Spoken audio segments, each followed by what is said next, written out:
Hello, Toy Family, and welcome to another fine episode of Marsham Toy Hour. I'm one of the hosts, George Gaspar, and with me, as always, is the man with a million man crushes, Gary Ham. Okay. And also joining us is a man some people refer to as the Mexican Jude Law. And also with us is my dog Chamaco. Hey, Chamaco. What's up, Chamaco? You just had to introduce somebody. I know. I didn't want to feel left out. We always promote Chamaco, but he does nothing for the show. Yeah, it's just he's the one moving he's the puppeteer. He's freeloading. Maybe Chamaco should show a little Marsham love on his Instagram. There you go. I'll have a powwow after the episode with him. Have a talk. Yeah. Work up a contract, whatever you gotta do, because he has been in a couple of our promotional materials. So, yeah, the last one was really, really funny, dude, with the hangover. That was really funny. That was a fun one. But yeah, I haven't actually spoken with his agent yet. I don't want to get in trouble by using his image without his permission. So let's get something in the works on that. Let's get papers signed. So how you guys been? It's been a few weeks since we've all been together on the same episode. Yeah, I actually wasn't sure if you were going to be able to do it tonight because I thought your lips were going to be too tired from all the butt kissing you were doing on the last episode. Damn. Oh my God, dude! Could you get your face out of his butt when the episode was done? Because you were up in there. That escalated quite fast. Uppercut. You have some in your nose too. It's a little bit of something down. Wow, George stepping up in place of the slacker Kano. It was. Yeah. It got real last time. It was like, look at the Godfather, blah blah blah. I couldn't. The funny thing is the second he said that they found it through reading Giant Robot, I was like, well then you're not the Godfather. Sorry, get the guys from who created Giant Robot on. Giant Robot. Ay. You know what's funny is I have no problem with Strange Code. They were, they made fine stuff. As you guys were talking, I realized I didn't collect like anything of their stuff. Really? And you know what? I think I realized what it is after 10 years of Toy Break and interviewing different people and talking to lots of people in the scene. There's a real big divide between in the designer toy things of people who are into art and people who are into toys in this scene. And it's a very different crowd. It's a very different buying habit. And I think the Strange Coast stuff is definitely more on the art side. And that's less of what I collect. I like more of the toy aesthetic stuff. Okay.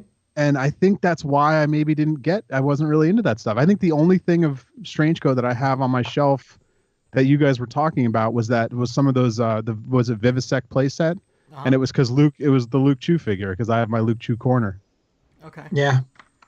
All the ones that I said, they weren't made by them. It was just like stuff that it was other stuff, that they sold. Oh, I like that one. Oh, we didn't make that one. Oh, okay. I love that. Your research skills are amazing, Carlos. Like on point, 100%. So George, is that the same with all like some of the other companies, Kidrobot, and I think there's two different kinds of collectors. There's collectors that collect it for the art side, and there's collectors who collect it for the toy side. And even the guy, what was the dude's name? Jim? Yeah, Jim Crawford. Even Jim, when he was saying like how he displays it, like he likes the single object and it's almost like an art object on display rather than like on my shelf. It's like a shelf of toys, Yeah. Like I jam them all up in there. I want a bunch. I want to be able to play with them. I take them out. Like I don't leave anything in the box unless it's like a double that I have for display kind of purposes. But like, or the packaging is awesome. Yeah, or the packaging is amazing. But usually, like even if the package is amazing, I want to take it out because I want to play with the thing. So for me, I'm definitely more of the toy side of it than the art side. So I don't know. I wonder, like, let's leave some in the comments. What do people are you more of a toy collector guy or are you more of an art collector guy? That cannot afford real art, so you get only to buy toys because they're cheaper. Exactly. So that leads me to think, like, George, what do you have many designer toys in your collection, or is it mainly like just like mainstream actual toys? Oh, and I have a good deal of both. Okay. I mean, I definitely like the art toy stuff, but I don't like it. For me, it's not about like, like on a little pedestal with like, here's this one piece and it's like my art piece, like in my house. Like it goes with all my toys, Right. Yeah. You know what? The perfect telltale of the people that collect the art, you can see in their collections costs, toys, and course. Those are the ones that I've seen that turn to collect more of the art side of the toys. And that's all they care about. Yeah. Wouldn't you agree? Like the people that paid like all that money for all those costs, toys, and the course. Oh yeah, and they also care about like the value, like what artist made it, like and like how many are there? Are there only 10 or are there only 100? It's like I don't care. Like for me, I don't care how many they make. I'm only gonna buy one. So what does it matter how many more there are? I think they're just thinking of the down the line if they can sell it or get profit. It's like investment. Yeah. But I buy it because I like it, not because I want to sell it down the road. Because that defeats the whole purpose. Yeah, and I don't buy it because like what artist made it. Like, just if an artist makes it and it doesn't look good, even though I like that artist, why would I buy it? Like, I only buy the stuff. Like, it has to be something I like. I'm not going to just buy some toy just because somebody's name is attached to it. That's ridiculous to me. Yeah. Yeah, but there's a lot of people out there, that really collect even stuff they don't like just because they think the artist is popular. I'm sure most people collect what they do like, the cause companion collectors, and you guys mentioned course. I'm sure those guys pay that amount of money because they really love it, but I'm sure there's a few people out there that are buying it strictly because they think it's, worth value or flippable. Yeah. But, now there's a cause companion that's open edition. You can only get it in Japan, but it's open edition, and a lot of people are still flooding, just running out to get that, and it's selling extremely well, I hear, but at the same time, I would think the open edition ones aren't going to be worth money. They're not, but to those people, it's like, I finally get to have a cause on my shelf, Exactly. I got a bootleg one. That's the only one I have. Is it a Mexican bootleg? It's a Chinese bootleg. It's really good. I got it for Christmas. My girlfriend gave it to me. It's pretty awesome. Because, I don't like spending too much money sometimes on the toys. If it's something that I really like, it's okay. I don't think if I have the money. But if it's something that I like the aesthetic of it, I don't mind if it's a bootleg. Like, I know that some people are like, oh, but bootlegs or whatever. But I don't know. I don't care. Like George says, like, if it looks good on your shelf and you can grab it and, you're not worried about like leaving fingerprints or whatever on it because it will damage whatever, I'm exactly like you guys. I don't buy for the notion of flipping or future investment down the road. When I first got into designer toys, I was buying with no knowledge of who these artists were. I was just buying because I liked the thing. And then, eventually when you start knowing like, oh, I really like, say, Tokidoki or Joe Ledbetter or something like that. But every once in a while there is a piece that comes out that it just doesn't appeal to you. And you just got to take a pass on it. But there are some collectors out there that are completists that have to own every single thing from that artist, whether they like it or not. OCD, man. Every single colorway of something, and there's a lot of different collectors out there. Here's a question for everybody. What's the most you've ever flipped something for? And now before we answer it, we're all going to answer it. Before we answer it, should we do leaks and sneak peeks for the week? Yeah, we can do that. Yeah, let's do it. We can't bounce off formula just because there's no guests tonight. We're the guests. Future Gary here. I know some of you listeners out there like to listen to the show while driving in the car with kids or just working in the office with some wee ones in the vicinity. I'm going to warn you, in the leaks and sneak peeks, we have some adult material that you might want to tell the kids to earmuff it. You've been warned, and we're going to continue on. And I'm actually kind of curious. A couple weeks ago, when you guys weren't on, we had a change up to the leaks and sneak peeks where we talked about our favorite old school toys. So maybe you guys can throw one of those out too. Yeah, that'd be fun. I have an actual leak is it leak? No, sneak peek. It's a leak. It's not actually out yet. The thing I'm going to be talking about is a coming soon thing. Should I just get into it? Yeah. At it. I brought up the artist's name a little earlier. It was Luke Chu. I was talking to Luke yesterday, and he has a Kickstarter coming with Monkey King. It hasn't started yet. Hold on, let me pull up the name as we're talking here. It's going to be coming out he said soon. He doesn't know the exact time yet. They're still working on the page and everything. It's going to be called Grief Encounters, and it's going to be with Monkey King. And he actually said he'd love to come on the show when it's ready and talk about it, and be on the podcast. So we'll have him, I'm guessing, within the next month if we want him on. Okay, sounds good. I like the title, Grief Encounters. That's cool. Yeah, and it's gonna be fun. He's I'm a huge Luke fan. I've been collecting his art. I was actually lucky enough to buy one of his paintings at when it was still affordable at the time. So yeah, I'm look forward to supporting whatever he's doing on Kickstarter for sure. Yeah, I'm in. I'm actually kind of surprised to hear it's gonna be a Kickstarter, but it's gonna do extremely well for sure. I'm gonna confess something to you guys, and I did not understand the appeal of Luke Chu's work early on. I get it now, but say about, 8 to 4 years ago, I just didn't understand the appeal of it. I didn't get it just didn't hit me. And now I get it, but early on I thought it was kind of, the drawings were crude. I didn't get the self-deprecation behind it. It didn't speak to me, and I just couldn't figure out why is it so popular. And everything he was painting was most of it, probably 95% was facing left, and it kind of always bugged me. Could he draw right? And obviously he can. His paintings got much better, and I totally get it now. I really, his stuff does appeal to me today, and I get and it's kind of the strange thing about the designer toy scene is, someone who doesn't appeal to you today, over time, your taste kind of changes. You kind of get acclimated to a lot of different styles and toys going on, and things might start appealing to you. And that's kind of what happened with Luke. His stuff appeals to me now. And also, when you meet the people behind the art, you can also kind of understand what's up with that. I have a really funny Luke Chu story. Years and years ago, almost 2006, I think. The first toy, the bear with the little devil with the joystick controller.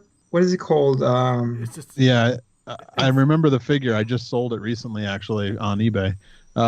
It's like Manifestation or Infection or something like that. Obsessed. But it's funny because I bought one back in when Monkey can still have their brick and mortar, and by chance, Luke walked in the store. And it's old school Luke. It was all sweaty and tired, and I was like, "Hey, you're Luke Chu. Can you sign this?" And he signed it, and I still have it back in Mexico.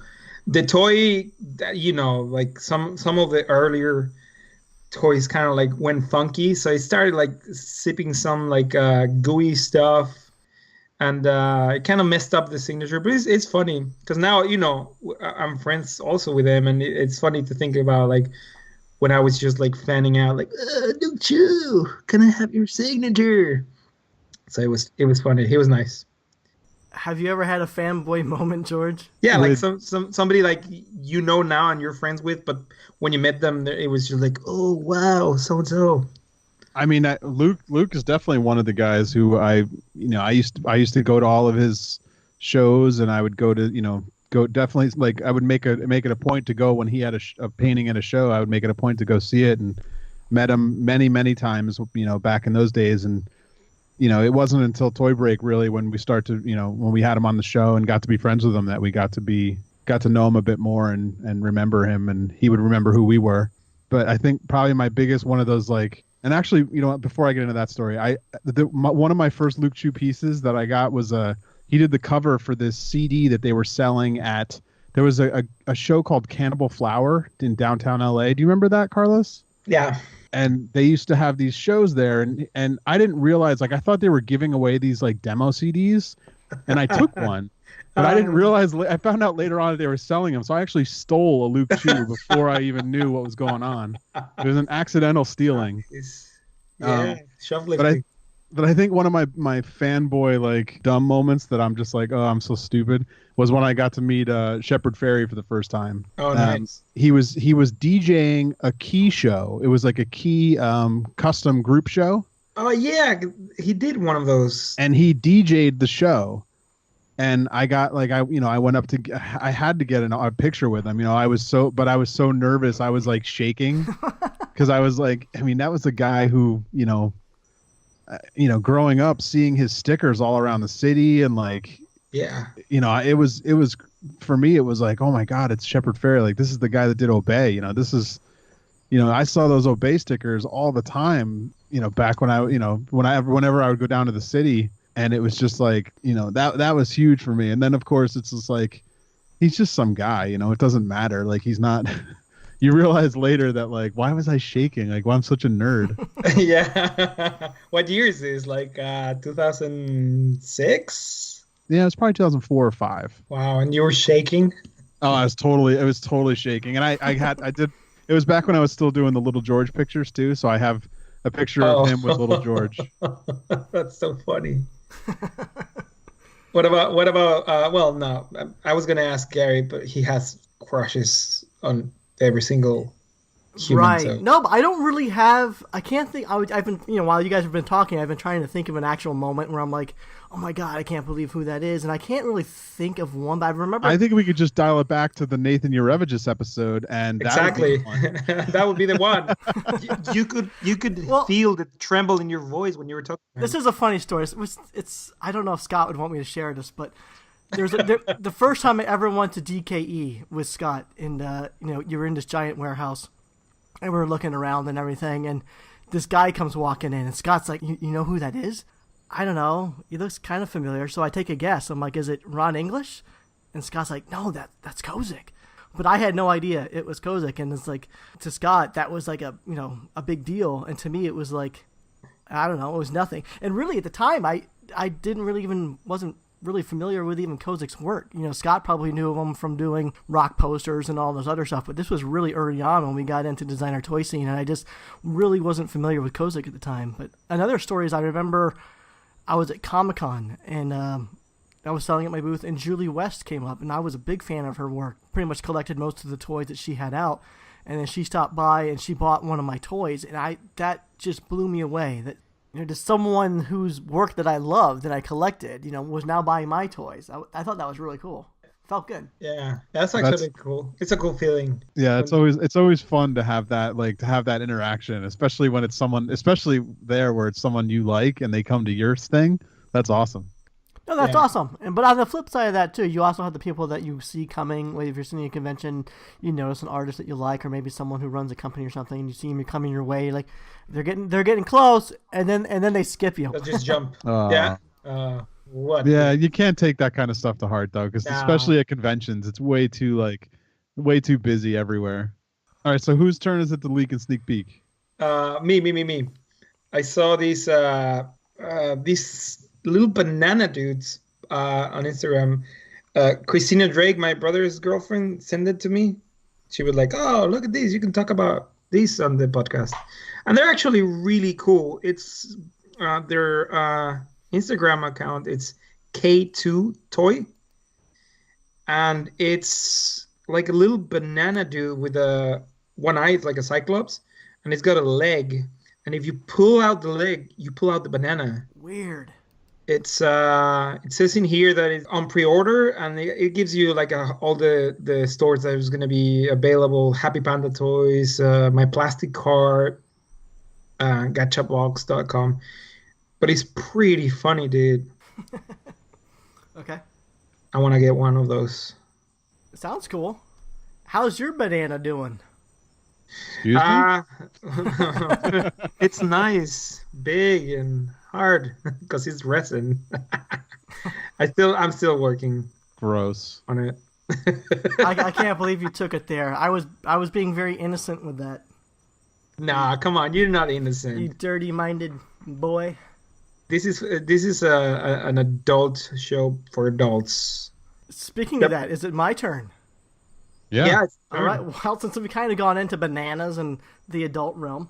So, guys, Valentine's Day is just around the corner. I think next week, in fact. And I know a lot of you are trying to guess what's going to please your woman or what's going to make them happy. And, well, I got just the thing for you. Why not spice up your love life with a toy from Tokidoki and LoveHoneyTrade.com? Not familiar with LoveHoneyTrade.com? Well, they are the sexual happiness people. Have you guys seen these products? No. What's the name? I saw the link for sure. I've seen the one by Thingy the Beaver one. The Jeremy Fish Barry the Beaver one, right? But I think that's different though, because I think that one was intended to be more of an art toy, making fun of the sex toys. Because technically, it could be a sex toy, but the Tokidoki ones are very different. These ones are actually licensed sex toys with a intention of being used for pleasure. This is actually a very unexpected venture or collaboration from Tokidoki, but they have joined with lovehoneytrade.com, and they have over like 20 adult sex toys in a variety of pleasure-inducing products. Some of them are just, very well-known, popular sex toys skinned with Tokidoki's art, but some of them are like original designs, like vibrators, shaped like diamonds or rabbit heads and such. And my personal favorite is the Unicorno. That's one of Tokidoki's That's my favorite. More popular characters. And there's a giant Unicorno massaging wand. A lot of the ladies, they call it the magic wand. It's a very popular tool. And what's pretty cool about it is, the magic wand or the massaging wand has this big, giant, like, vibrating head on it, and the Unicorno head actually caps it. So when you're not using it, it kind of does look like, I don't know, like a giant pen or something. But that's so funny, man. It seems completely like a weird collaboration, but I totally get it. Like a lot of Tokidoki fans are, they're in their 20s and 30s, and they're female, and this collaboration seems pretty genius. Like, why not have designer sex toys? It's funny, dude. For your nightstand toy to match the toys that are on your shelf. That's brilliant. I think it's a smart move. I think the one weird thing about it is Tokidoki is essentially known to be like cute, a little on the kiddie side. Like, yeah, could be a lot of kid collectors. So I think it's kind of weird that someone might have a kid who has Tokidoki unicorns in their toy chest, and mom has a Unicorno the magic wand in the nightstand. Oh boy. Yeah, so I don't know. What do you guys think about that collaboration? Is it weird? I think it's a little bit, or for me, I mean, they're super cool looking and all, but it's a little bit of Kiss, the rock band. Yes. They will do anything and everything. I think it's a bit like that, it's touching on that side that is like, let's do this. And then just put their images. Because the only one that I think is cool is the unicorn one. Because, it's Tokidoki. The other ones are just like skins. And it's kind of like whatever. But it feels a little bit too much. Yeah, and I know what you're saying. I kind of feel the same way in regards to, like, Tokidoki is a big brand. Like, they're in fashion. They're more of a lifestyle brand. They got stores, and they're super popular. Like, they did not need to go into this market, but they have. And then they also have 50 Shades of Grey official toys. Oh, this is Love Honey Trade? Yeah, so I guess this company, it's going towards the, catering to, like the what we're trying to do, licensing. It's a great tool to sell, even, these kind of adult toys. It's funny because when I tell people, when they tell me, oh, what do you do for a living? Oh, I do toys for adults. And they're like, oh, really? Ugh, hook it up. And they think like, it's sex toys. But I'm like, no, like for nerdy adults. And they're like, oh, okay. Well, maybe that's what happened. But, maybe Simone got tired of explaining what he does. And he's like, screw it. I'm just going to go into making sex toys. But it's not like what you're talking about with Jeremy Fish's Barry the Beaver. That was a very different thing. Like, that wasn't even like, what is it, like silicone grade, sex toy. That was, what I mean? I imagine going actual adult sex toy. Like, there's a specific type of material that you have to use for cleaning and whatnot. Now, I just don't know that Barry the Beaver actually followed any of those specific industry rules. But yeah, that one was more just a joke, I think. I think it was just like a joke, a usable joke, tongue in cheek. Yeah, just can't be fun. Like, you could place that on your shelf, and no one would probably be the wiser. But these Tokidoki ones, you probably definitely do not want to sit those on your shelf. No, they're designed for you to sit on them. Even they have like the Motley Crue ones. That's good. I like that. Well, interesting. I just wanted to kind of do everything. Well, interesting. I just kind of want to point those toys out because I know Valentine's Day is around the corner, and it's the gift that keeps on giving. And I don't know that you're going to find these toys at your favorite independent designer toy retailer, but you never know. We have 3dretro.com. They might be carrying it. Give Ben a call. Tell him to stock it. Otherwise, you can check out 3dretro.com, or if you're in the Southern California area, check out the 3D Retro store in Glendale, California. And there's also StrangeCat Toys is a sponsor of the Marsham Toy Hour. Save 10% off your adult toys by using promo code Marsham at checkout. And then if you're an artist or you're into photography and you ever wanted to print your artwork on beautiful sustainable wood, be sure to check out our sponsor, printsonwood.com. They have a variety of services to offer you, and a lot of artists have used them to produce limited edition fine art prints on wood, and the stuff is gorgeous. So be sure to check them out, printsonwood.com. While we were on the subject of poking, have you guys checked out the new Kidrobot pinning and winning blind box enamel pin series? George, I know you're a big fan of pins. Have you picked up any? Wait, which one is it? The Kidrobot series, the enamel pins, their blind box series, pinning and winning. Over 40 pins in a blind box series. I haven't even seen it. They're horrible, man. Are they? Oh my god. There's not there's three, there's one that looks like a ice cream, like a dunny head ice cream. Oh, they're super bad. There's not a single so George, one. there's over 40 designs, and it's a blind box series, and they go for what, I think $5.99. Is it on kidrobot.com? Yeah. Is that what you said? You can find it on Vinyl Pulse. Yeah, or kidrobot.com, I'm sure. Yeah, $5.99. I think that's a great price. I mean, they really, I think going blind box for a $10 price point would have been a bad move, but I think $6 is pretty good. It's good. It's good. But I mean I'm seeing all the designs, and they're really bad.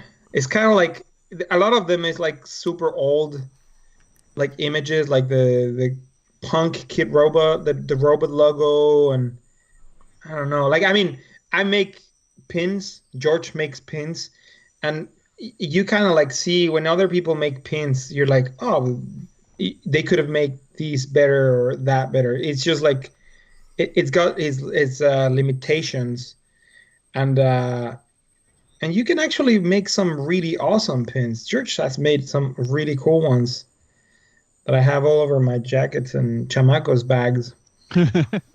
But these ones, I see them and I'm like, whatever. You know what? There's a couple cute ones in there that I would want. Which ones do you want? There's a, like, right near the bottom. If you're on the Kidrobot page, they list them all out. Uh-huh. And near like the bottom rows, there's a like the cute labbit, like a little round labbit. Yeah, that one's with a cute face. Yeah, the baby labbits. I think they're called Littons. I think I would wear one of those. I like the pink one. Other than that, I don't know. There's not many there. But like I said, I don't buy a lot of that kind of stuff. Like I don't have too many dunny. Like I have a few that I like certain ones that I really like, and I keep those. But so I wouldn't really want a dunny one. Like I don't know, but I think it's cool that they're doing all that many pins. I mean, I wish I could make 40 pins at once. That'd be awesome. Yeah, right. I actually like the one of the labbit riding the skateboard. I like that one. With the mustache? Yeah, that one's I like funny. that one. I kind of like that. The style is kind of off spec from what I would normally expect, and that's what I like about it. It's kind of like it's kind of different. It looks like there's like a. It's not. I thought there was it looks like a Huck G, like No. Skull. And it at a small size, it looks like it, but then once you get a good look at it, it's not. Because I was gonna say that doesn't make sense. I like there's a portal one that's pretty funny. The portal labbit. Yeah, that one's funny. With his little butt sticking out one side. Yeah, that one's funny. I like the burger, the Kidrobot burger. That's cool. And there's some good ones, but out of 40, I don't know that I would. That's the thing about blind boxes. I think $6 is a fun gambling price, but when it hits $12, I don't take my chances on blind boxes anymore. That's what the dunnies used to cost back in the day, like $6. That was awesome. I was very into blind boxes back when they were that cheap, but once they started hitting the $10 range, no, I completely stopped, and I would only, I'd only take the gamble if there was a opened one already open and the store vendor was okay with me swapping out if I didn't pull the one I liked.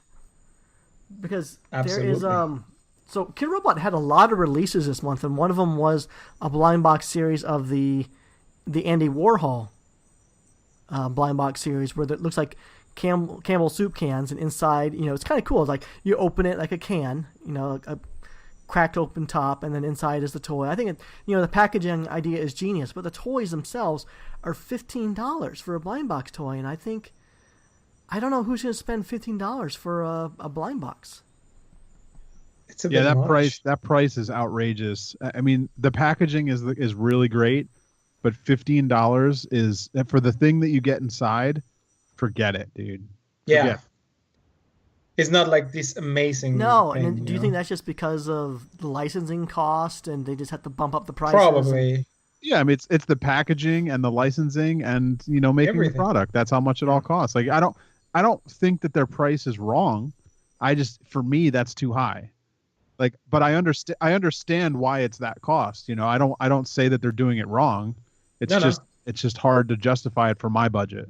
Exactly. Yeah, I think you're right. I mean, the price probably is justified, being all original sculpts, and it's a beautiful presentation and everything. It's just that at that price point, I just wouldn't take the gamble on it. I'm not a big enough Warhol fan that I would spend that kind of money. If maybe if it was down around the $8 price range, I probably would maybe take a gamble on one or two pieces, because there's a few in there that I actually like. And being a non-Warhol fan, there are pieces in there that I would want just because I think they're neat looking pieces. But to the mainstream, I just don't see them. They're not going to grab a non-Warhol audience at $15 a pop. Yeah, no, I wouldn't. Yeah, I think I definitely think if you're in a museum, like you said, if you're in a museum shop, you would expect to pay $15. Now the question is, when these get to museum shops, are they going to be even more expensive, or will they be able to stay at 15? Like, because they're 15 if you go to like 3D Retro or Roto Fuji or something like that. Are they going to still be 15 at a museum shop? It's a good question. I don't know. That's a good question, because sometimes in museum shops they just hike up the prices accordingly to if it's in MoMA or something. So if like anyone's that. out there and they've seen it at a museum shop, let us know how much it costs. Tell us on Instagram or Facebook or Twitter, or call the hotline. What's the number? 420 480 420 9823.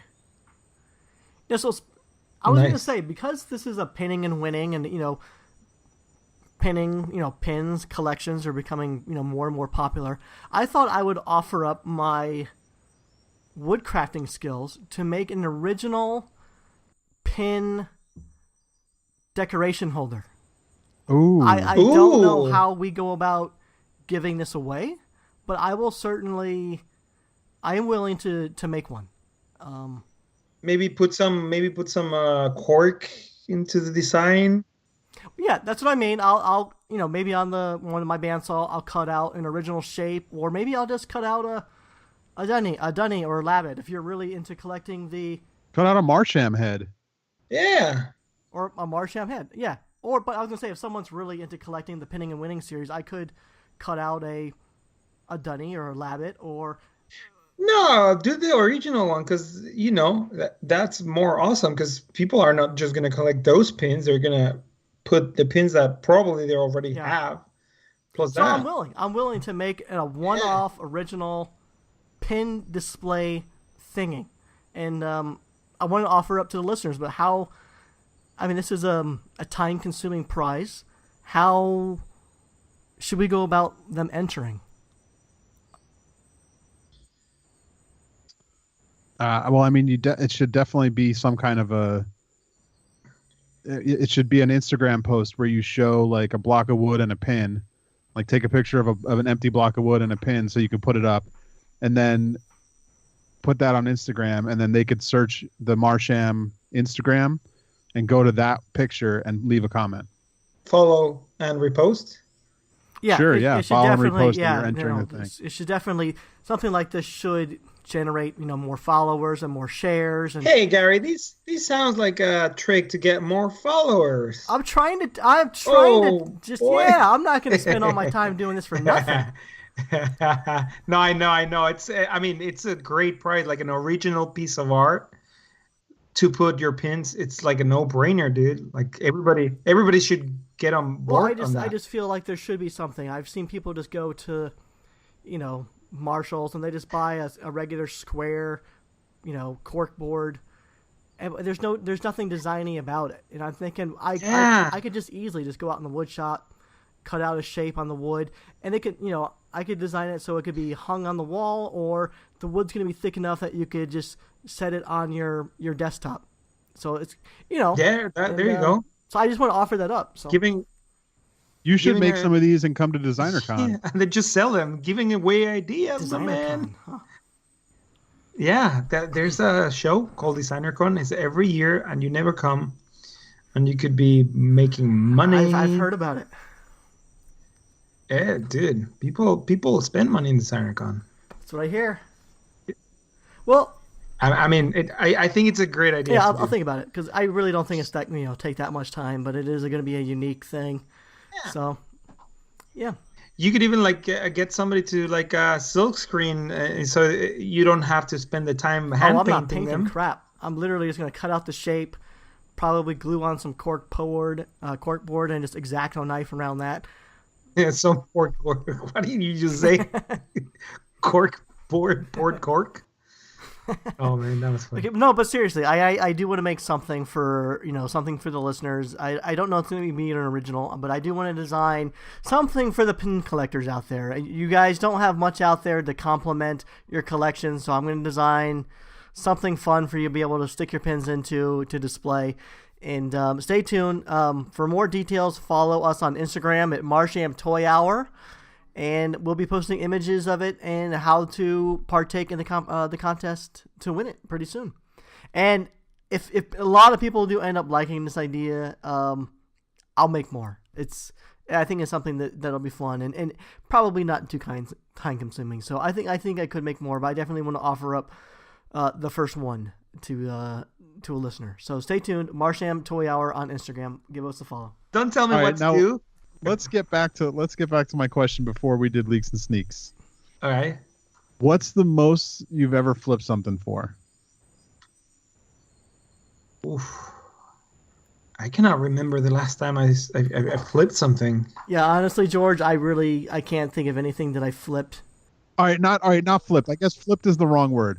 Sold later after you were done with it in your collection. So here's the thing, and this is maybe I'm a weirdo, but I've sold pieces that have value for exactly what I paid because I wanted it to get in the right hands, and I knew people who wanted what I had to offer. Yeah. And I just said, hey, I bought this 8 years ago. Just give me what I paid. When they could really technically go out and probably make a couple $100 on it. But I didn't want to do that to these people because I knew they wanted it. So I've never really flipped anything for... I don't think I've ever made any profit. I do the same. I mean, it depends who it is. I mean, if it's somebody I know, and I know that they're not gonna go sell it down the road, and I can't think of anything that I've sold for a profit. Not that I wouldn't. I just, a lot of the stuff that I buy, I buy it because I want it. I don't buy it because I think I'm later going to get rid of it. Well, how about you? How about you, George? You've been selling a lot of stuff from your recent move and packing up and all that. Yeah, man. These sales have been it's been great. Believe me. Getting rid of stuff has been really weirdly good. I really hated it at first. I didn't want to do any of it. I didn't want to get rid of anything. But now that I'm getting rid of it, because it's nice to get rid of it. And I kind of want to get rid of more, but it's still hard for me to get rid of stuff. Generally, most of the stuff I sell, if you've been to my table at Decon the past 2 years, you're getting amazing deals. You're walking away with a pile of free stuff and you give me $1. Yeah. Yeah. Most of the time it's just take everything you could take. So most of the time I sell stuff for below what I've even paid for it, just to get it out of here without having to throw it away. But there was one time where I had a collectible that was definitely worth money at the time. I bet it's worth nothing now. And I paid for my booth at Comic-Con. Wow. Holy with cow. it. Yeah. What was it? It was a Salacious Crumb holiday mini bust. Salacious. It Oh, was okay, it was okay. they were never sold in stores. It was given as a gift um to like clients and retailers. And it was when I was working at a collectibles company that I don't like to talk about. Um and I was one of my projects that I was a project manager on. So I was able to get one. I got one as whatever you project manage, you generally got one. And of course, when I was done at that company, I was like, well, I don't want any of this shit in my collection anymore because fuck them. Um, so I was just selling everything. And that thing just happened to be one of those things that was worth because nobody could buy it. You couldn't get it anywhere. And I sold it to some guy in Arizona on eBay. Thanks, George. And I paid for my Comic-Con booth. That's How much nice. did they pay for? Well, let's say Yeah, a it was- Comic-Con booth. How long ago was this, George? Let me take a guess. How long ago? It was 2004, no, 2005 probably. Standard 10x10 booth. I'm saying, Couple yeah, grand? back then that was probably about a $1,400 booth, somewhere in there. Wow. Yeah, probably about there. Yeah, I'm looking Wow. around my collection. I don't own a lot of things that have value. A lot of the stuff was really easy to obtain, to procure. I don't have anything that was like super high value on today's market. I have like an original, Iron Giant that came out when when the movie came out. That goes for a couple $100 today, but I have one of those sitting right next to me. the Trendmasters I think made it, and it's an amazing piece. But Yeah. that goes for some good money. But I would never give that piece up. I have some Funko Pops that I know are worth some money, and I could probably put on eBay and make some decent money on them. But at the same time, like I like them. They're just sitting on my shelf, and most of them are still in boxes. And so sometimes you look at your collection and you go, "Well, that's a really cool figure." But when something's worth value, sometimes you look at it and you see a pile of money just sitting on your shelf that is just sitting on your shelf. You know what's funny is that when I've been doing all this, I've been selling all this stuff, and I can't sell a dunny for $5 to save my life. Like that's like it doesn't matter what dunny it is. It doesn't matter if they're rare. It doesn't matter if they're old. Like all those ones that people thought were like, oh, these dunnies are so great and cool. Like they go like I could sell a pile of them for $5. Really? And I was selling pops left and right. Those are the only things that made me money during this whole sale. Was Funko Pops. And that's right. And so I'm thinking, so all these pops that I have that are, pretty high value, I'm like, God, I could use a new bike. Why I could just sell this one and it'll pay for that bike. But then, I don't want to do that because I like the toys. Some of these toys, have a story behind them. Well, then send it to me and I'll sell it. If it's up for now, like, dude, just get it out, man. Because like in 5 years, you're gonna be like, why don't I don't want this anymore. Like I'm done with this. Just get it out now and get yourself a new bike. Yeah. Yeah, dude. New bike. Do you guys remember when Target had those Rudolph the Red-Nosed Reindeer Rankin Bass pops for $5 at Target? Yeah, yeah. Uh-huh. Okay, those go for hundreds. No Really? way. Yeah, Really? and I have a complete set in a box, just sitting in a box in my closet. But yeah, they go for That you bought at Target. $5. I think I paid like total $30 for all 6, and just one of those goes for about $300 on eBay. And the funny thing about it too is like, so when I would go to Target and look at these Funko, this is back when you really had to look at a bunch of Funko Pops because a lot the paint quality was questionable on a lot of them, and so I would go to the store and just lay all of them out on the floor, and I was super picky, and I think I even went to 1 or maybe 2 or 3 Targets to ensure that I got the best ones, and so the ones I have are like cream of the crop. They're really good. Dude, Wow. sell them. Get them out of here. I know it kills me. No, just sell them. You bought them legitimate, dude. You're allowed. Yeah. I know I did, but I'm a big that is by far one of my biggest Christmas memories. I love So Rankin go Bass. get the good toys. There's Take ones a that look photo. exactly like the movie. Yeah, take a photo and then I got those too though. buy some more cool stuff with that. So guys, we had an Instagram today. I posted up. Let us know. We're gonna be recording tonight. Let us know some questions that you have, and we have some questions from the listeners. You guys want to field some? Yeah. Let's hear it. Oh, actually, you know what? I totally forgot. We have a caller this week. No way. Another caller. That's awesome. So let me play their message for you real quick. Here Cool. we go. Hello, this is actually a question for George. I'm really curious to know what George thinks about all the latest Kidrobot Andy Warhol releases. So, George? I guess we're chopped liver, Carlos. Yeah. Sorry, It's just- I'm not George. You're not George. There's That sounds like someone who maybe watched Toy Geeks Behind the Counter and knows that I have some feelings about those things. I don't remember you saying anything about I remember you saying something about Ron English.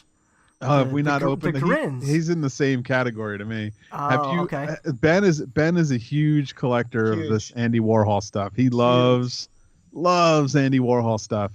I can't understand why anybody would buy any of it. I don't care about any of these things. I think that I get it. I understand why Kidrobot's doing it. It's a license that makes a lot of sense for the scene, for what they are, for the objects. But like we just talked about a little bit on those blind box, like the prices, like I guess I'm just not enough of a fan of Andy Warhol to warrant wanting to buy this stuff. I would never want this stuff on my shelf. I don't know. It's just not like there's like I don't need plush Campbell's soup cans in weird colors. Yeah. Like if I wanted one of those, I want a Campbell's soup can. Give me the real Campbell's soup can in a red and white can. I'll buy that plush. Maybe that'll be fun, but more for the Campbell's soup part of it, not for the Andy Warhol part of it. Yeah. Right. I guess I'm just not a fan of his work to warrant, collecting these toys. And I don't really collect the Dunny that much, so I don't need to hunt down the Andy Warhol Dunny, Yeah, I get it. Fair enough. I'm not going to answer it. I wasn't asked. Oh, just answer it. No, I'm right there with you. I have never been an Andy Warhol fan, so therefore, like, I think the packaging is great. I get why they're doing the license, but it just doesn't appeal to me. I mean, I think there's a lot of artists, they could potentially hook up with and license. I wouldn't be surprised if Keith Haring, and we've mentioned Dr. Seuss, and a lot of these, potential artist licenses coming down the pipeline, and it's probably just starting with Warhol. Maybe the Andy Warhol license was not that expensive or hard to get, or because when you're working with licenses, you have to follow the rules, and they have limitations for the products and lots of notes and changes.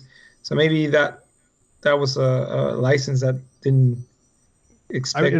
It could have been the Warhol estate coming to Kidrobot too. Maybe they like what Kidrobot does. Probably, yeah. So I mean, because if you see the plush, like they already Medicom already did those the bananas, like the Velvet Underground bananas. You remember? You peel them. Yeah, they already made them. So when I see them, these ones are like, it's cool. I like you say, George. I would rather just the can, just like the basic red original can, and for the icon. Tell you what, go to the grocery store and pick one up. Yeah, they're 65 cents, and you don't have to pay $15. And you can open it and eat soup. Yeah, eat it. I got some Star Wars ones. Of course. Yeah. Let's get into the Star Wars skinning everything out there too. Yeah. So speaking of grocery stores and behind the counter, so George, how's the show going? How's the Toy Geeks Network? I mean, so far so good. We Marsham is on there, and it's we've had another inquiry from another show that wants to come on and join, and I think we're just working out how it all happens. So I think it's going to be growing, and I think hopefully we'll get some more content for the website, and not just so far we have the video show, the audio show with this one, and then hopefully maybe we can get somebody on there that wants to write articles for the site, or if there's anybody that wants to do that kind of stuff, or like a blog.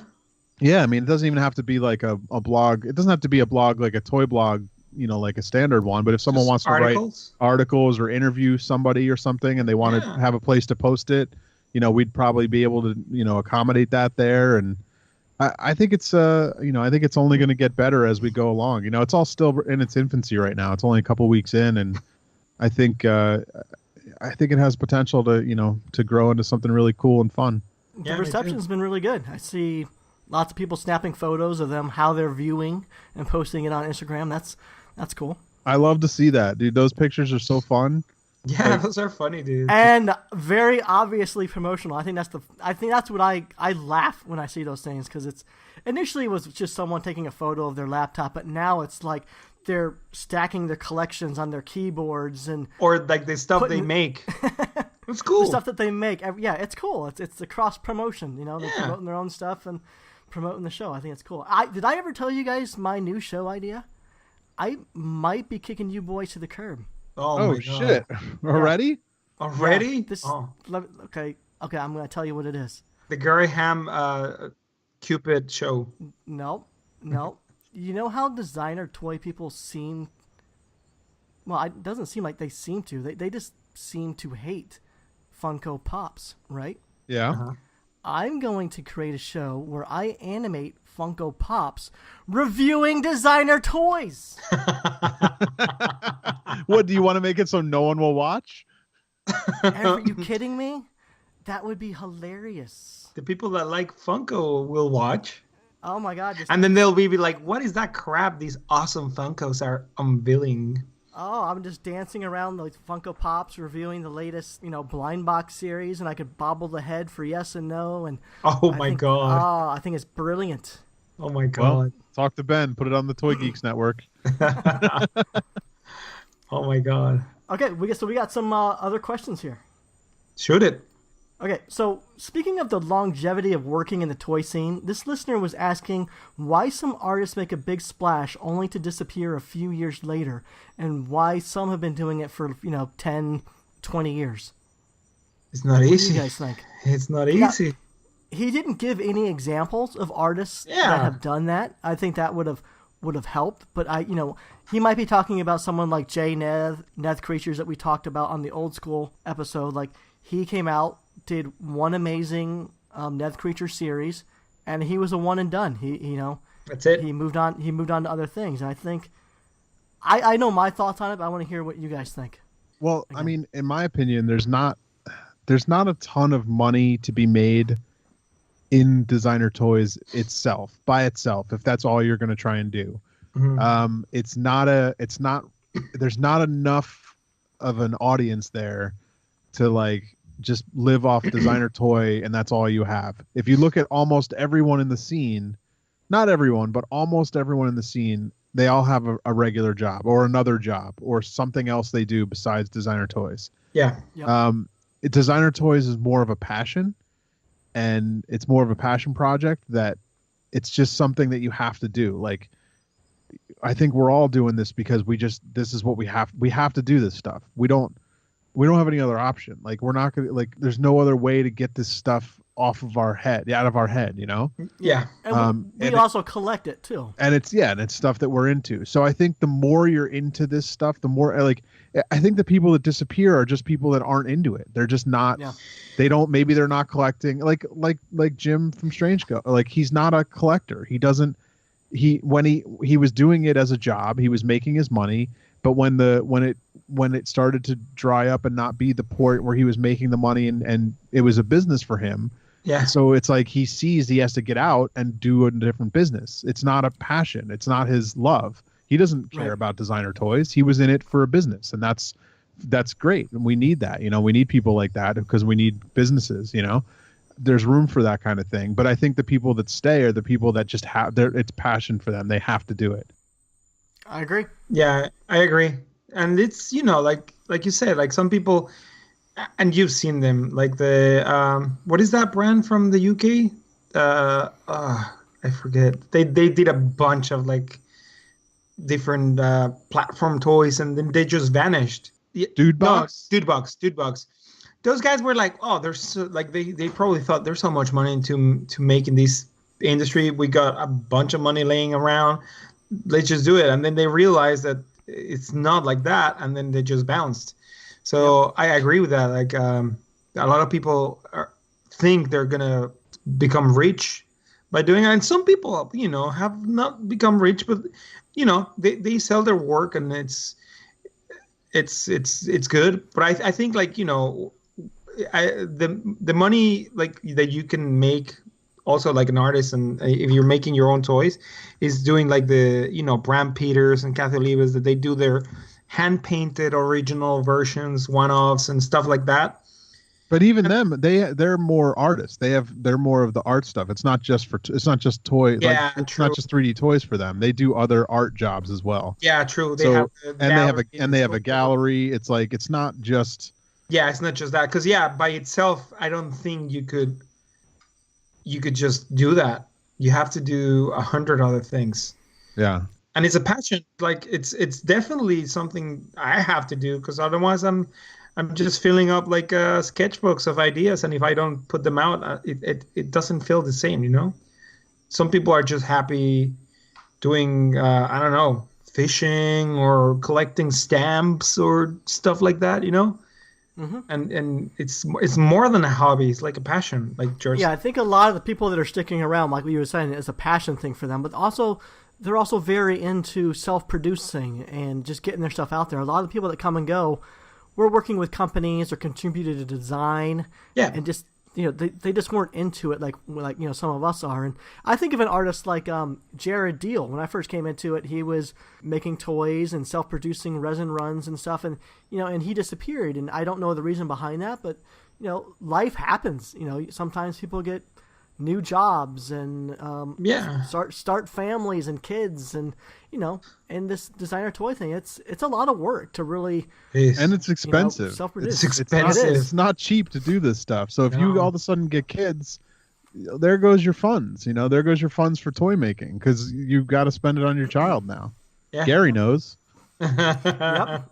And honestly, since having the kids, my desire for a lot of toys has been greatly curbed. I would much rather see a smile on my boy's face, and I'm more into going to the Target, Toys R Us, and seeing what's out there in the mainstream toy market. But I still collect designer toys, but I'm going more retro in what I collect today. I don't collect a lot of newer stuff. I'm kind of going back and finding a lot of the stuff that I passed on 8 years ago that is now on the market at a very good price. Like you say, George, like some of those Dunnies that maybe I passed up on, you can now pick up for $5 or whatever. So you should have been at Decom last year. You should have been I sold a pile of Dunny for $5 a piece. Wow. All the old ones, tons of old ones. Wow. So speaking of going through your collection and getting rid of stuff, George, here's another question from a listener.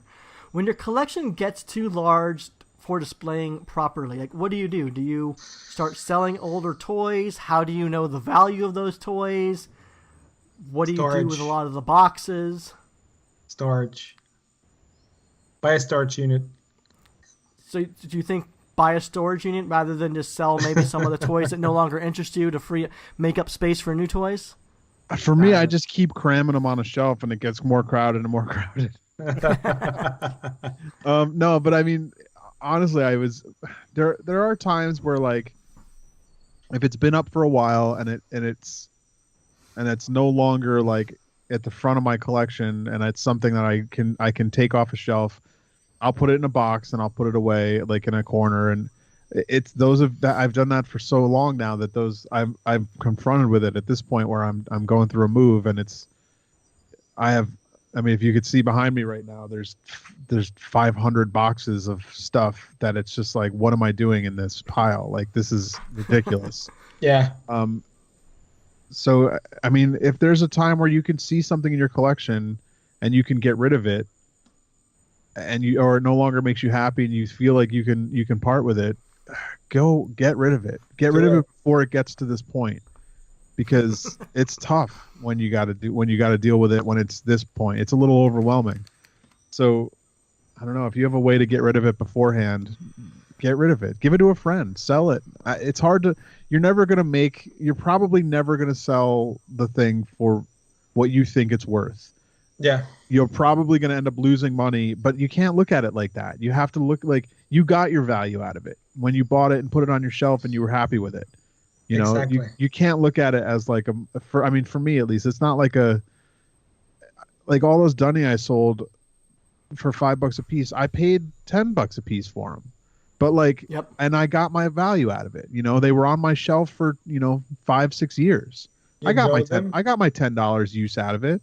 So Yeah. like, if I can sell it for $5, and someone feels like they get a great deal and they go home happy by getting that for $5, that's fine with me, as long as I don't have to throw it away. Like I don't want to. Yep. Or now, if I'm paying, like, if you're paying to store, something for in a storage unit for $100 a month. Yeah. Over a year, that's $1,200 in a year. You could have thrown away your Dunny and just buy them all over again.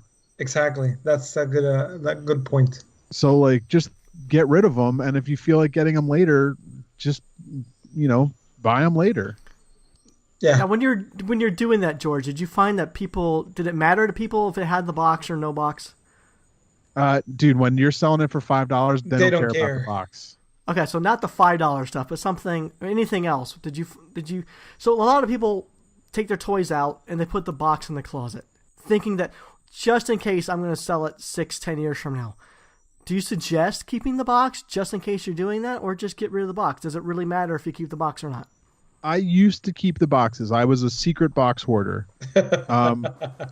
I had it was a while ago, and then I was confronted with this pile of boxes, and I was like, what am I doing? And I got rid of them all. And I'll tell you what, maybe I could have made more money if I sold them with the box, but like, is it worth your space? Is it worth your storage space of your closet to have these pile of empty boxes? Just get your enjoyment out of your toy. Don't worry about what it's going to sell for. If you're worrying about what it's going to sell for, then just sell it. You obviously don't like it enough. Yeah.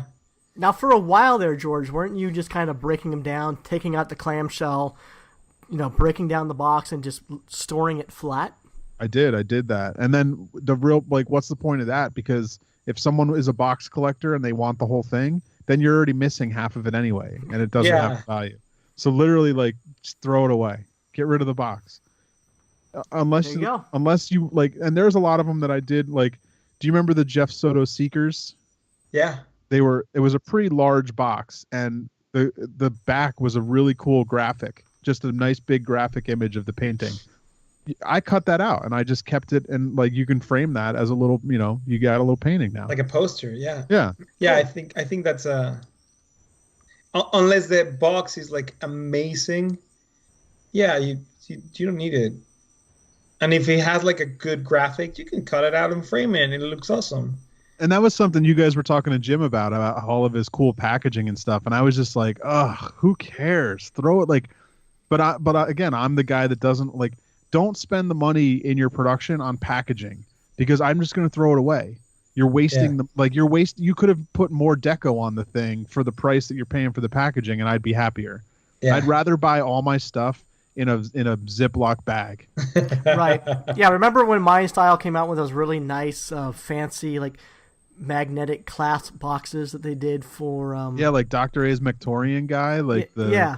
Just why spend all that money? They were beautiful boxes, but at the end of the day, I just tossed them. Like, but that had to have cost them probably at least another $1 unit price. I would imagine, yeah. And I don't want a bunch of boxes on display. Like, that's just not my collection. There are people who probably want that, and people who like that in their collection. I'd love to see pictures of people's boxes. Maybe they could tag us, like tag Marsham or tag me at Double G Toys.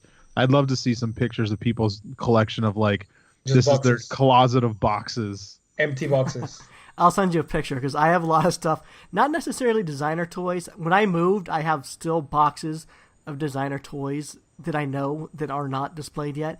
I put them in a box, and I just can't get around to displaying them. But I have other things that I collected in the past. Boxes of Spawn toys. I used to collect Batman collector plates. I used to collect.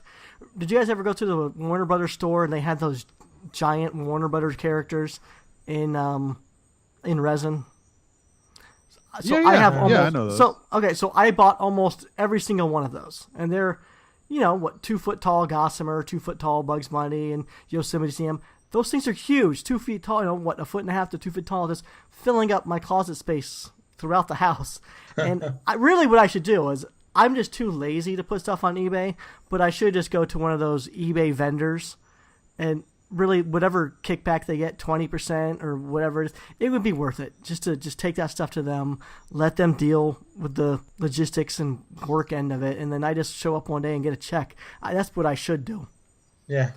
Because it's just sitting in my closet. It's just taking up space at this point. And it doesn't make you happy anymore, I'm sure. Like, just get rid of it. It does. Well, it does, knowing that it's... Yeah, you're right. It's really... What's the point? If I'm not seeing it...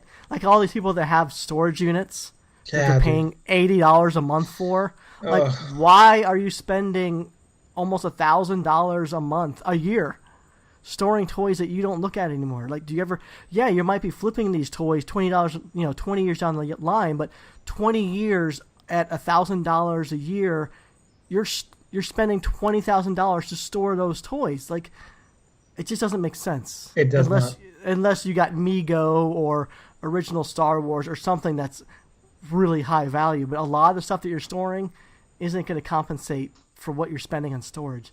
But I agree. So we have more questions. Oh, really? Yeah. Oh, we got a bunch today. We did good. Yeah. That's awesome. It was a good fishing day today. So, what is the most expensive toy you ever bought? How much did you pay, and what was it? I spent a lot of money on the 3A stuff back like a couple years ago. No, more like 5 years ago when they started doing a bunch of stuff. I just got hooked on that train, man. I would buy every single thing they came out with, and I remember I bought this like 6-pack. There were like 6 different like soldier dudes, and I don't know, it was like $600. Whoa! It was. I mean, the thing with those is like it was just like the thrill of getting them. You know, like when you started doing the blind boxes, it's like, oh, it's so exciting. So it was exciting, but then the bad thing is that you would have to wait a freaking year to get them. So yeah, I would forget about them. And then I would get like this huge box in the mail. I'm like, what the hell is this? I'm like, oh boy, this is what it is. So I have a lot of stuff like that. Like I didn't even have the space to display them. Wow. Like I would love to get rid of them. I mean, they're amazing, and the clothing is super awesome, and the accessories and all that stuff. But it's, like George said, like get rid of them. But the thing is, like you. I don't have the mental strength to just go on eBay and put them on and do the whole thing. Mm-hmm. So yeah, and I spent so much money. I mean, that's just one. Like I bought so many of them. Like whenever I had like a little extra money, and after that, when I realized I'm like, I'm never gonna buy stuff like this ever. I rather invest that into producing my own stuff than buying other crap. Well, that's what happens once you start self-producing. You don't have much collecting money. Exactly. But it's not, it's nice because you're getting your stuff out there. So it's a sacrifice that it's completely worth it. Yeah. How about you, George? I think. All right. So I think I've talked about this before. I don't know about on here or not, but does the 4-foot key count as a toy? Yeah. Yeah. Yeah. Why not? Okay, then that's definitely the most. Like that's the most I've spent, and it was I got it for $800, which dude. it was normally like I think it was $3. I think it was a $3,000 normally. But still. And I got it for $800, dude. No, but that's a steal, dude. Like. It's a 4-foot. Have you seen it? 4-foot key, dude. I know what it is. I know what it is. Sure, I haven't physically seen it in person, but $800. I can't. When you see it physically in person, you're like, oh, okay, yeah, you got a deal. I couldn't pass it up. There was no way I could pass that up. It was the Tower Records over here in Sherman Oaks. It was the Tower Records store display. And when the store closed, I would go back every week, and I would be like, okay, how much is it now? And it would like, because they would just, it was getting down. It was like everything is 60% off, everything's 75%. Every week it would go down, it would go higher and higher. And I was like, okay, how much is it now? And it got down to $800. And I was like, if I leave this and it disappears, I'm going to be so mad. Yeah. So I bought it, and I do not regret it one bit. Dude, That was my next question. Do you regret it? Nope, not one day do I regret buying that. No, that one's awesome. I like you telling the story. I even get excited about it. Like, oh my god, that's why it's like it's a huge piece. It's the quality is probably fiberglass, right? Yeah, I mean it's all fiberglass, and it's actually the first generation. They made they changed it after this generation, and they have like they put the stamp of Toy 2R like in the back of the head. And mine's the one that doesn't have that. It's the one. So it's just plain. It's like like a nice huge fiberglass sculpture. Yeah, and it's I don't regret it one second. I love this thing. I still love it. But after that, like regular toy wise, I think the most expensive one that I've bought would be the. I have one course piece, and it's the Van skateboard guy with the. He's got the the trunk, no shirt, and is like he's all bandaged up, like he's hurt. Yeah, I can't really remember. Cool. I think it might have been 250 or 300. I can't remember what it was, but that was that one was a little bit expensive. That was the more expensive side. Do you still have it? Oh yeah, I love it. It's that one sits. It usually sits on my nightstand. Now that I moved, I have to find a new place for it. But I love that piece. Nice. Yeah, those the surfer guy and that one were really cool. All right, boys, we have a hot taco. Ooh. What does that mean? You don't remember when I accidentally said hot taco when I meant to say a hot take? Oh, hot take. Well, from now on, it's a hot taco. We have a listener who proposed a dangerous question. I think he's trying to get us into some heat, trying to start up some controversy maybe. But his question is, are there any artists, works, or styles that do not appeal to you? Not that you don't like the person, but either their subject matter or style is just something that you don't find appealing. Yeah, there's a ton. Where do I start? Let's not start. The answer to that question is yes. There are artists out there that probably just don't appeal to us. But let's not get into it because normally I would have no problem with that question. But since starting this podcast, I know that any little grain of salt that you give someone, they're going to take it. They're going to run with it. So even what we're saying to each other, we understand and it makes sense and we're not hurting anyone's feelings. Someone out there is going to misinterpret it. And they're going to run with it, and it's just going to suck. So let's just not even go there. There's definitely everyone out there. It's not just us. Everyone out there.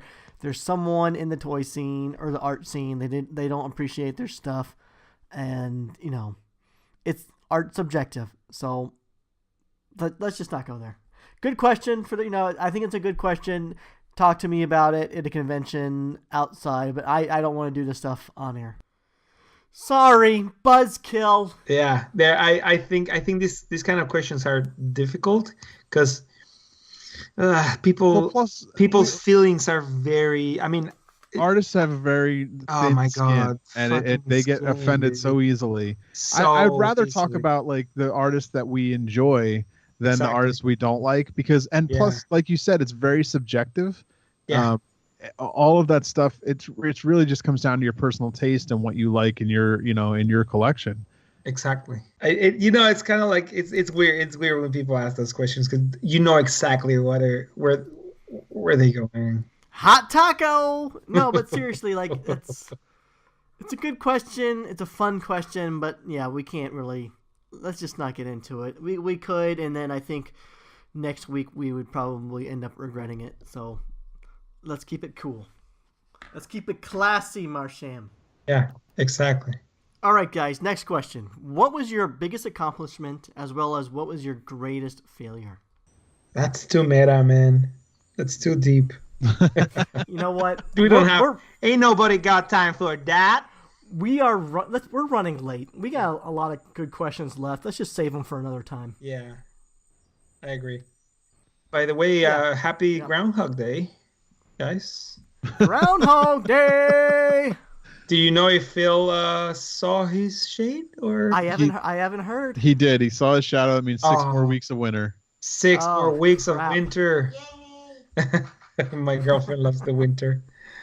Oh my God. Oh, I like it, but we've had so much rain. The weed growth is crazy in my front and backyard. Yeah, dude, the rain. You're growing weed in your house? You're gonna be a baller. Yeah, that's me. I'm a big weed fanatic.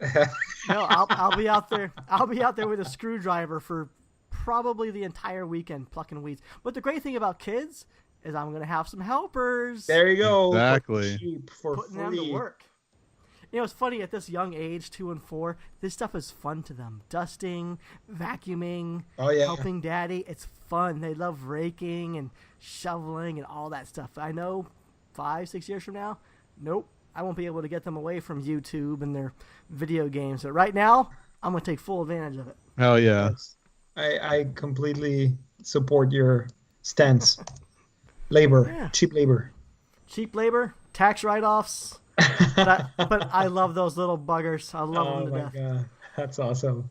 All right, guys. Well, next week, James Groman is going to be joining us, so we'll have fun talking to him about his creations and that's sculpting cool. and all that good stuff. Yep. Nice. So, how about we take a brief moment and let everyone know where they can find you? George, go first. I'm at Double G Toys on Instagram and at George Gaspar on Facebook, and that's about it. Look me up on those places. Carlos.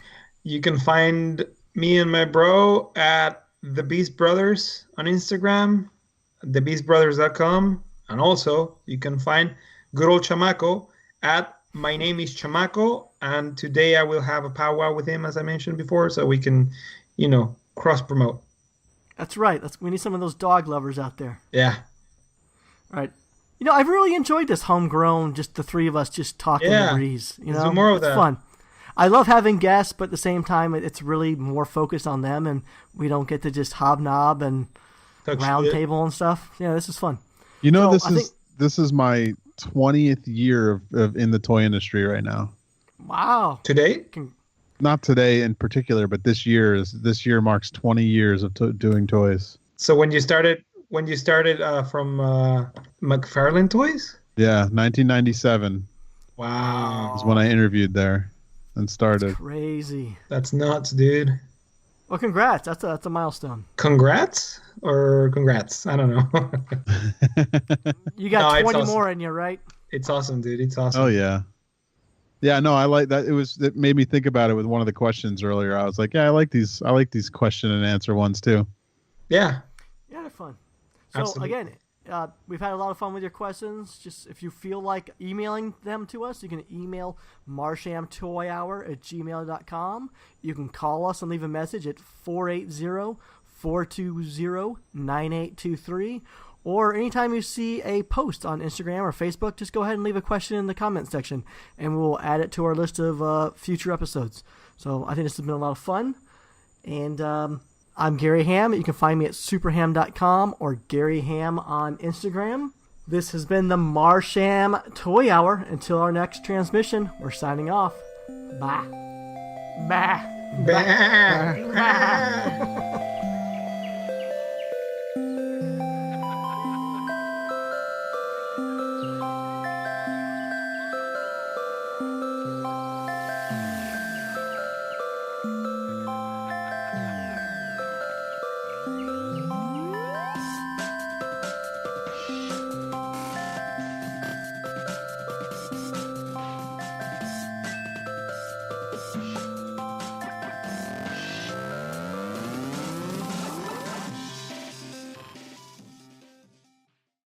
So we have a lot more questions for another time. That's cool. Yeah, that's we cool. do. Yeah, let's save those. These ones are a little more thought-provoking. I know you guys don't like to prepare. I was gonna say maybe you could send them and we can compare I was next gonna time. say like those kind of like you can send so we can actually have something smart to say. It's something, like a biggest accomplishment, greatest failure. I love your English, man. I know, it sucks, right? You make it so special. Oh my God. What's the toy you created that you're most proud of? If you can travel back in the past, what advice would you give yourself? the first Comic-Con you sold your work at? What were your lessons learned, good or bad? Ooh, I like these questions. These are good. I like them. Yeah. I think I think it's cool. Like as the show grows and there's more interaction with the people, the guests can be less and less. Like you can have like cool, super cool people as guests, and then talking about these questions can fill the hour hour and change. I wonder how people are going to like this, if they're going to like this kind of episode, or it's just listening to us have a conversation, or what. I mean, I like that kind of stuff. I like those podcasts.